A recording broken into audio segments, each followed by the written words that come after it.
Gloria a Dios. Para mí es un placer el poder acompañaros en esta tarde, en esta reunión. Amén. Me alegro de veros a todos, de veros bien, de ver que los niños han crecido. Aleluya. Y le decía a mi hermano Samuel, que es mi hermano, le decía, no he venido veces yo aquí, pero llevaba mucho tiempo sin venir, hermanos. Y cuando me llamaba el pastor, amén, me llamaba para poder venir el domingo, pero no podía estar con ustedes. Pero sí tenía el deseo de estar con ustedes en esta tarde y le decía, bueno, cualquier otro día que quieras y puedas, pues yo no tengo ningún problema en poder hacer un culto con todos ustedes. Amén. Y aquí estamos. Amén. La Zafira me dice que os daría recuerdos, así que recuerdos de la Zafira. Amén. Mira, yo tengo un lema y mi lema es que lo importante, hermanos, es verle a Él. Es lo importante de nuestros cultos, hermanos. Lo importante de nuestros cultos no es otra cosa, hermanos, que ver a Dios. Amén. Yo hubiera dicho un amén fuerte. Lo importante de nuestros cultos es ver a Dios. Porque si hoy viniste a ver a este joven que viene desde Vitoria, pues si has venido triste, te marcharás triste. Si has venido con dolencias, te marcharás con dolencias. Si viniste enfermo del alma, enfermo del cuerpo, pues también. Si viniste con ansiedad, con angustia, te marcharás de la misma manera. Pero si hoy viniste a verle al Rey de Reyes y Señor de los Señores, te doy mi palabra que no te vas como has entrado, sino que te marchas totalmente cambiado. Si venimos, hermanos, a vernos nosotros, sería una hora de culto perdida. Un rato que hemos perdido de nuestras vidas. Si venimos, escuchen, a cantarle, pero a cantarle sin querer verlo a Él, entiéndanme, estaremos perdiendo el tiempo. Porque lo importante de nuestras reuniones es verlo a Él. Y yo digo en esta tarde, yo hoy quiero verte a ti. Yo quiero verle a Él en esta tarde, hermano. Mira, yo tenía en mi mente una palabra y pensaba que estaba el mensaje en el maletín y el mensaje no está en el maletín. Pero aún así, yo hoy me quiero lanzar en fe y traeros esta palabra que estoy seguro que nos va a hacer bien. Mira, vamos a ir al libro de Jueces, capítulo 6 y verso 23 en adelante, y dice: pero Jehová le dijo, paz a ti, no tengas temor, no morirás. Y dice, y edificó allí Gedeón altar a Jehová y lo llamó Jehová Salón, el cual permanece hasta hoy en Ofra de los abiezeritas. Amén a la palabra del Señor en nuestros corazones. Miren, yo voy a hacer un breve resumen para llegar hasta estos momentos donde se encuentra esta historia. Capítulo 6 del libro de Jueces. Ustedes saben la historia de Israel, ¿sí o no? Amén. Ustedes conocen la historia de Israel. Es el pueblo de Dios el que está esclavizado en Egipto por Faraón, pero a Dios le place libertarlo. Pasan, hermanos, los años divagando por el desierto, y en el desierto Dios está con ellos. Cuando el pueblo de Israel tenía frío, Dios preparaba una columna de fuego para poder calentarlos. Cuando ellos, hermanos, tenían calor, el mismo Dios preparaba nube para darle sombra. Cuando tenían hambre, Dios les enviaba maná del cielo para poder alimentarlos. Y así sucesivamente, día tras día, Dios se le mostraba a ellos, a la nación de Israel. Capítulo 1 del libro de Jueces, nos encontramos con la siguiente escena. El pueblo de Israel ha conquistado casi todo de aquella tierra que fue prometida, aquella que dijeron que fluye en leche y miel.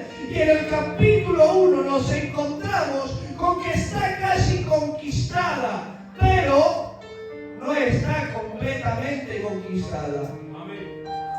Y ahora, aquel que fue sucesor de Moisés, aquel llamado Josué, ya no está en medio del pueblo.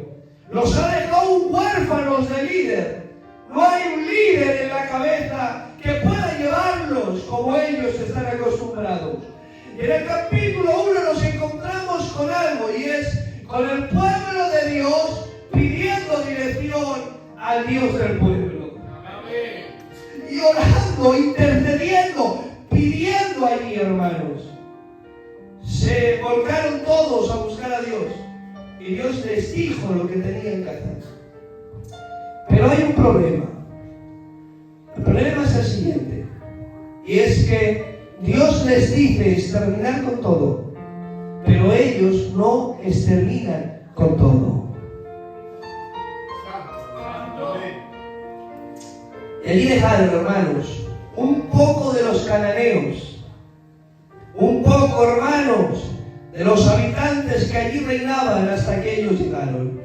Una décima parte, hermanos, una pizca, una manada pequeña, una comunidad pequeña, pero los dejaron, y los dejaron con sus dioses, les dejaron con sus estatuas, les dejaron con sus costumbres, les dejaron con sus churas, con sus formas, con sus religiones, con sus ritos, con sus liturgias. ¿Y sabes qué ha pasado? Que han pasado los años, y aquellos padres que estuvieron un día en el desierto ya no están. Han pasado los años y ya no están. Pero es que me atrevo a decir que incluso los hijos de aquellos padres que vieron todas aquellas maravillas de Dios en el desierto ya no están. Y claro, ¿sabes cuál es el problema? El problema es que ya no están las generaciones que vieron a Dios obrar, y ahora están al mando los que nunca vieron a Dios obrar. Y la comunidad que era pequeña, que tenía una poca membresía, empieza a crecer, de tal manera que empiezan a influenciar de la siguiente forma. El pueblo que creía en dioses falsos empieza a convencer a aquel pueblo que tenía al Dios verdadero. ¿Te has dado cuenta? Empiezan a crecer las pequeñas cosas que dejaron un día ahí guardadas en el cajón de los secretos, que nunca se abre. El cajón ese de no hay importancia, ese cajón está cerrado. Ese un poco, no pasa nada. Pero al fin y al cabo terminó conquistándolos por completo. ¿Me dejas decirte algo? ¿Lo entregaste todo cuando le dijiste sí a Dios? ¿O te guardaste algo en el cajón secreto? Cuando le dijiste a Dios te seguiré, le dijiste te seguiré con el alma, con el corazón, con la mente y con todas mis fuerzas. ¿O le dijiste te seguiré a medias? ¿Qué hiciste? ¿Le diste lo que te sobraba o le diste todo por completo? ¿Guardaste algo en el cajón de la idolatría? ¿Guardaste algo en el cajón del ocultismo? ¿Guardaste algo en el cajón del misterio? ¿Guardaste algo ilícito? ¿Guardaste alguna pequeña mentira, alguna pequeña estafa? ¿Guardaste algo? No. Algo que tienes el riesgo que te vuelva a conquistar. Porque lo que hoy parece inofensivo, mañana puede ser la sentencia de tu muerte. Y ahí está el pueblo, hermanos. Ahí está, conquistado por completo.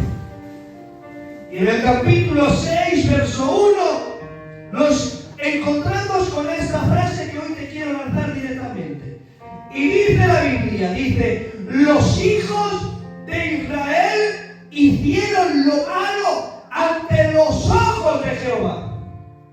Y dice, y Jehová los entregó en mano de Madián por 7 años. Y dice, y la mano de Madián prevaleció contra Israel y los hijos de Israel. ¿Por qué? Dice, por causa de los madianitas. Dice, se hicieron cuevas en los montes y en las cavernas y en los lugares fortificados. Y atención a eso, dice, pues sucedía que cuando Israel había sembrado, subían los madianitas y amalecitas y los hijos del oriente, dice, subían y los atacaban. Y sigue diciendo, y acampando contra ellos, destruían los frutos de la tierra hasta llegar a Gaza. Y dice, y no dejaban que comer en Israel ni ovejas, ni bueyes, ni asnos. Amén. Santo Dios.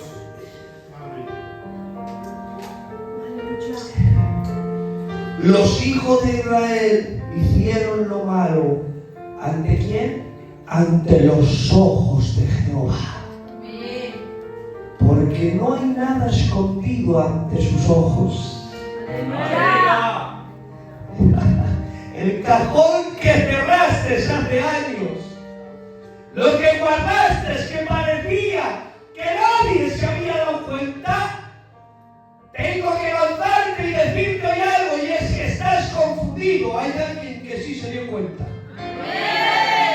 Porque ante los ojos de Jehová nadie puede escapar, y ante los ojos de Jehová nadie puede esconderse. Caín ha hecho algo atroz, ha asesinado a su hermano Abel, y Dios lo ha visto. Aunque ha planeado todo para que nadie se dé cuenta, los ojos de Jehová sí se dieron cuenta. Lo han sacado al campo, ha mirado a izquierda y a derecha, y ha dicho, ahora no hay nadie, no hay nadie en este lugar, y lo ha asesinado a su hermanito.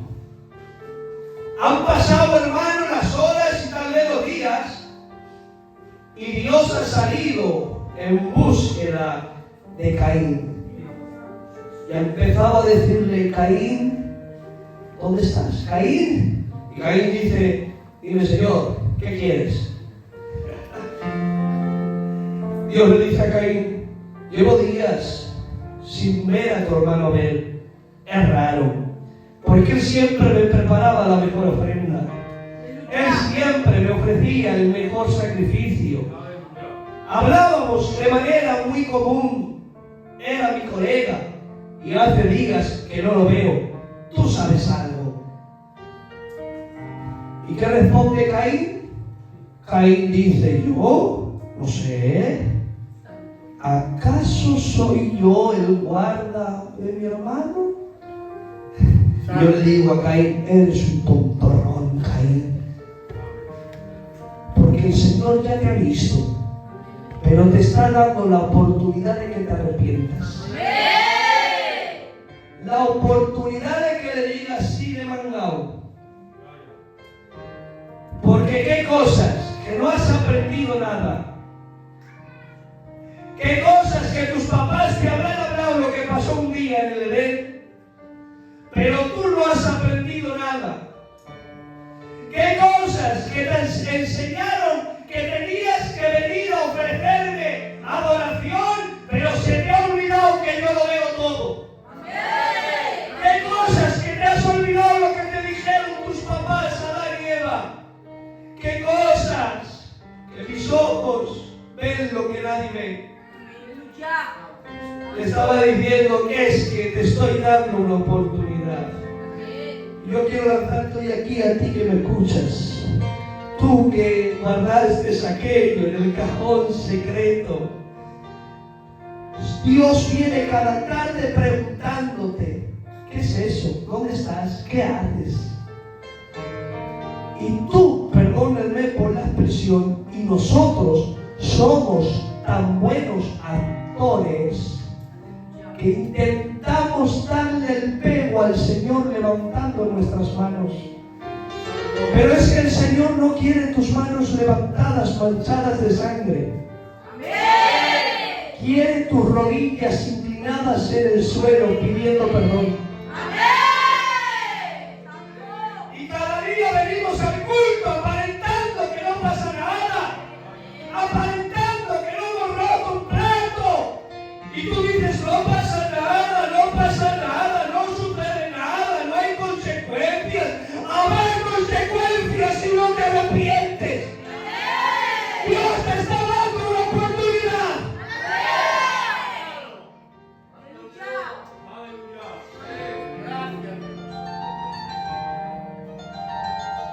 Ante los ojos de Jehová.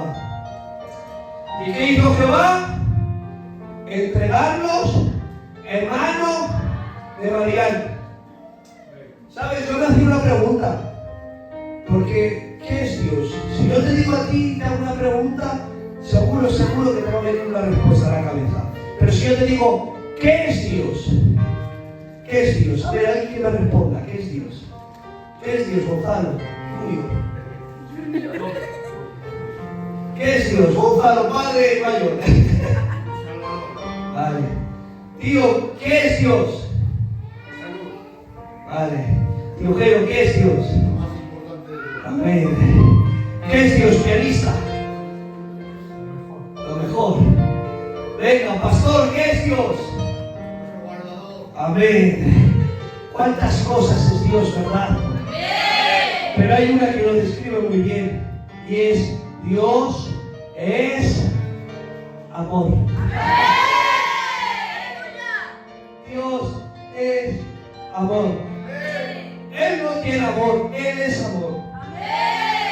Él no va a una fuente para recibir, no, Él es la fuente que da provisión a todo el mundo.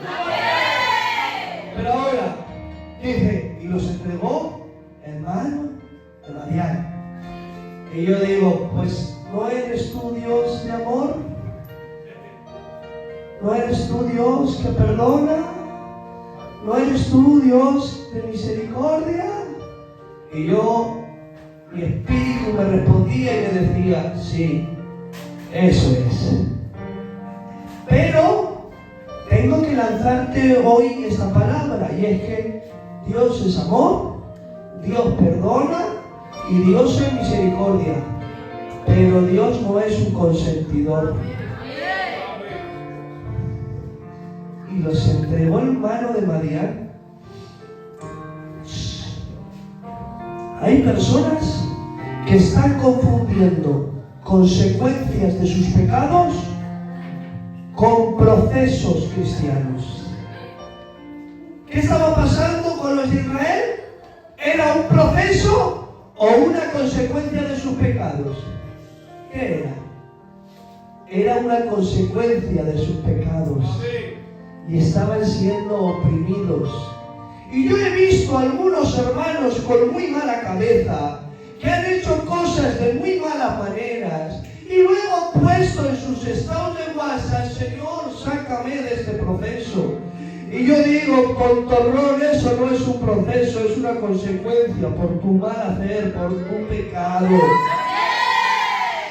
¿O acaso alguno de nosotros ha visto a Adán y Eva diciendo, Señor, líbrame de este proceso de labrar la tierra, líbrame de este proceso de trabajar, líbrame de este proceso de dolores? No, ¿verdad? ¿Por qué? Porque asumieron que todo eso fue culpa de sus pecados.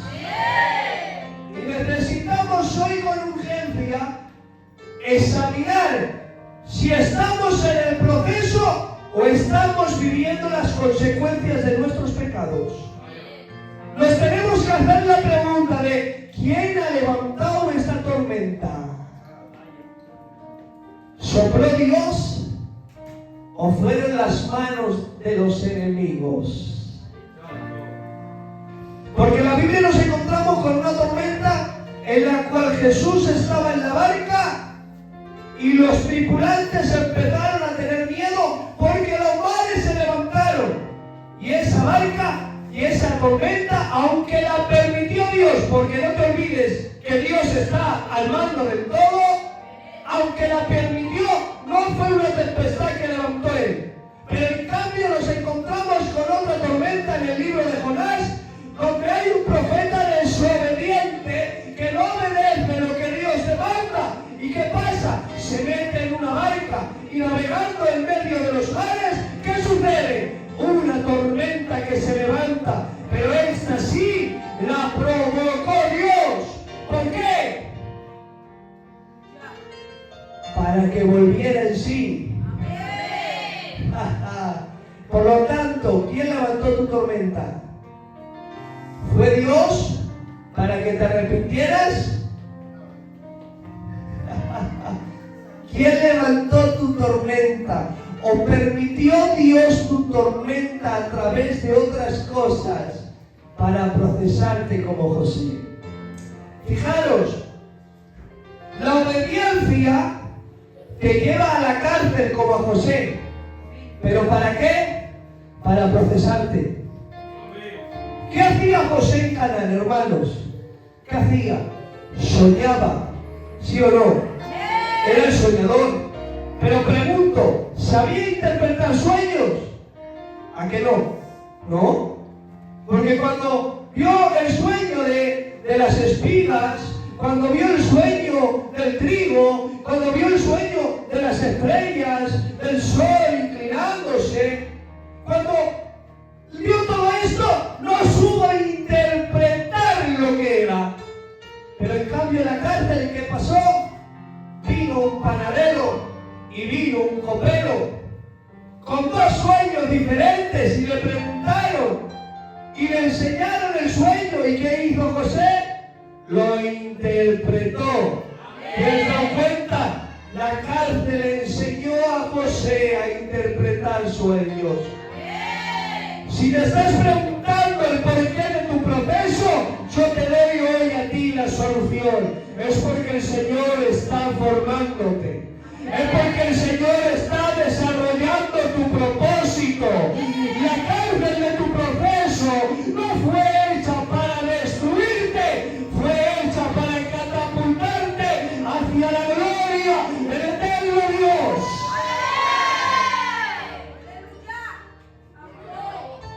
Y ahí están los de Madián, hermanos. Miren, yo he titulado esta palabra: que nadie robe tu paz. Que nadie robe tu paz. Dice la Biblia que venían los madianitas, ¿cuándo? Dice, cuando sembraban. ¿No te llama esto a ti la atención? Porque a mí sí me lo llama mucho. Lo normal es que los enemigos vengan al tiempo de la cosecha. Pero ¿cuándo vienen? En el tiempo de la siembra. Es decir, no venían a recoger el fruto ni los alimentos. Venían a destruir la siembra para que el pueblo no tuviera esos frutos.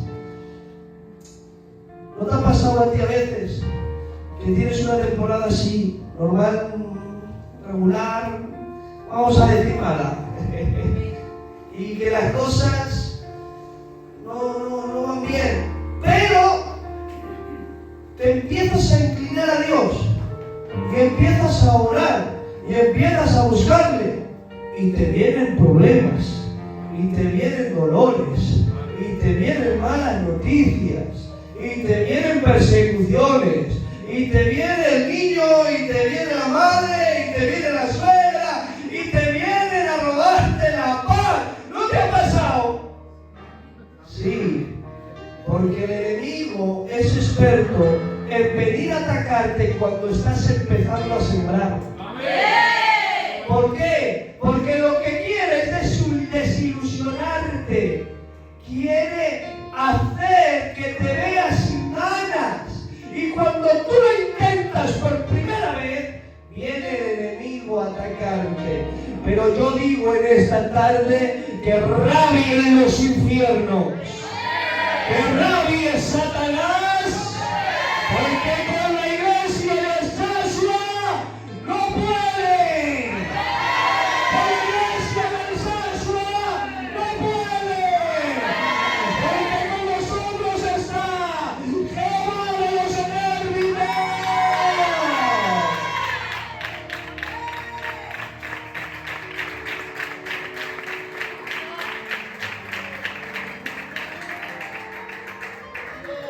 Aleluya. Vamos a ir rápidos, hermanos. Miren. Entonces, hay un joven, hermanos, llamado Gedeón.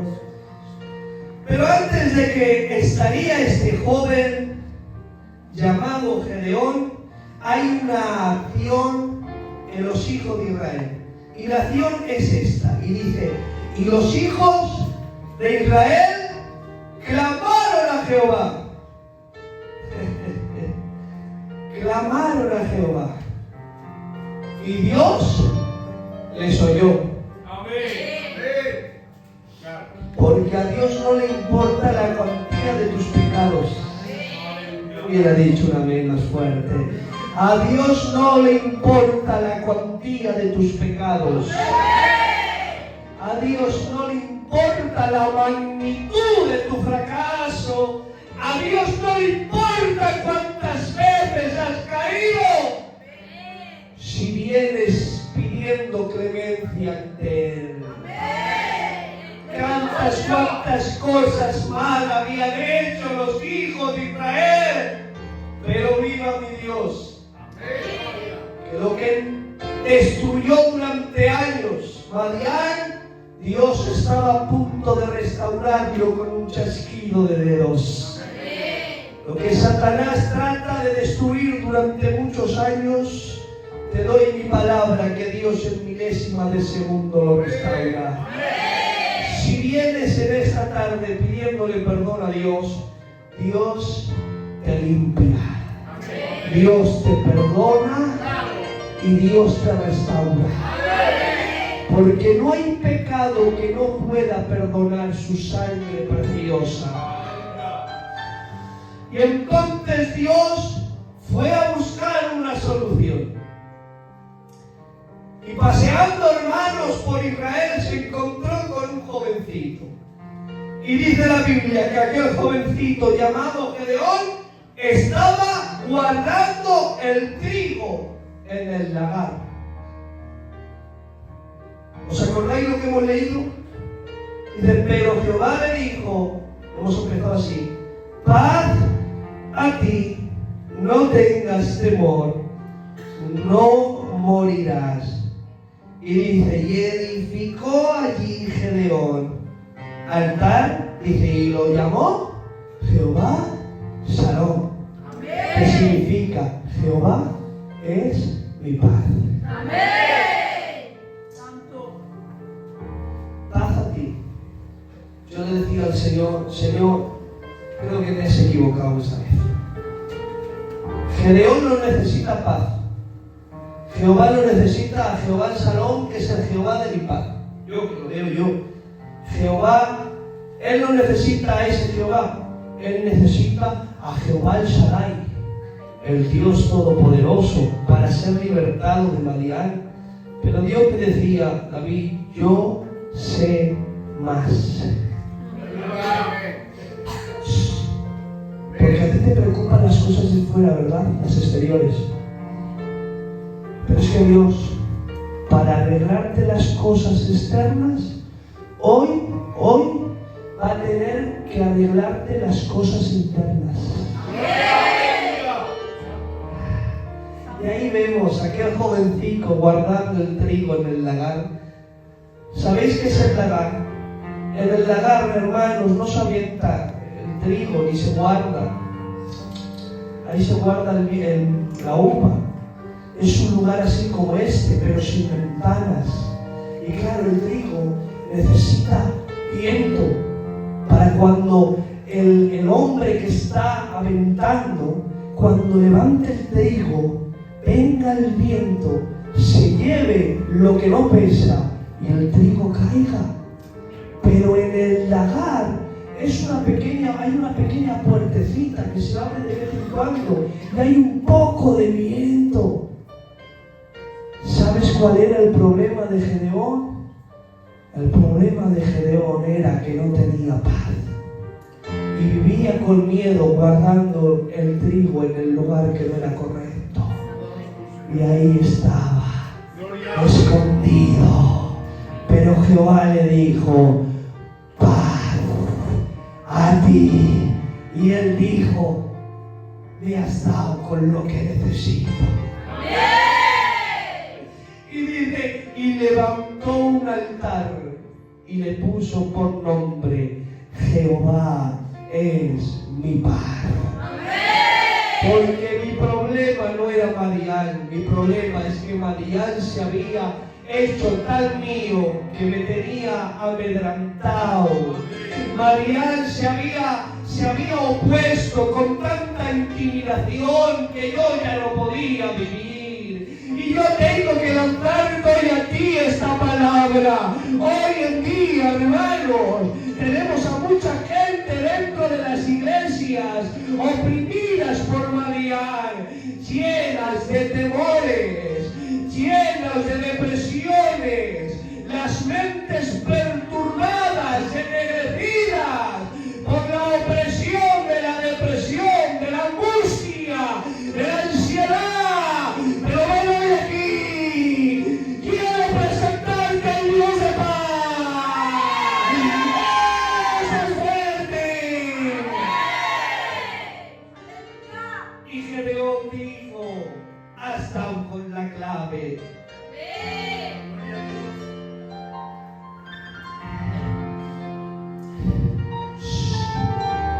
Necesitamos a tener paz cuando no tenemos dinero suficiente en nuestros bolsillos. Cuando la economía escasea, necesitamos tener paz. Porque hay personas que no duermen cuando no tienen economía. Cuando viene una factura de la luz que es muy difícil de pagar, tenemos gente que es normal, que no pueden dormir. Tenemos gente que tiene miedo a caer enfermo, a recibir noticias trágicas, que se imaginan cosas, que los niños, que pa' aquí. Y tenemos gente llena de temores, de depresiones, de ansiedades, con cosas que todavía no han pasado. Pero mira, tú dirás: es que normal no tengo, es que normal no ha venido este problema, es que normal tengo esta enfermedad. Mira, a ver, vamos al libro de Daniel. Daniel, ahí está, a punto de ser lanzado a un foso de leones. Y a la mañana siguiente viene el rey, un rey que no ha podido dormir, hermanos, por la noche, con una almohada perfecta, con un colchón, hermanos, de muelles. Tiene la mejor comodidad, pero el rey no ha podido dormir porque la comodidad no te garantiza dormir bien. Y han llegado, hermanos, al foso y han levantado la piedra. Y ha dicho el rey: Daniel, Daniel. Y lo tiene que gritar varias veces. ¿Sabes por qué? Porque Daniel está durmiendo en medio de leones. Y tengo que lanzarte hoy esta palabra, y es que tal vez Dios no te libre de tu foso de leones. Tal vez no te libre y tengas que dormir en el foso de los leones.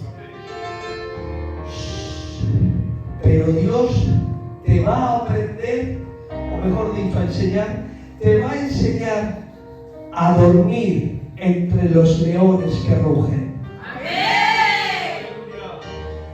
Daniel, y ahí estaba, Daniel despertándose de la mejor siesta que se había pegado nunca. Porque este es mi Dios. Mi Dios es aquel que en medio de una economía negativa te enseña a dormir en paz. Mi Dios es aquel que en medio de problemas te enseña a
Este es mi Dios.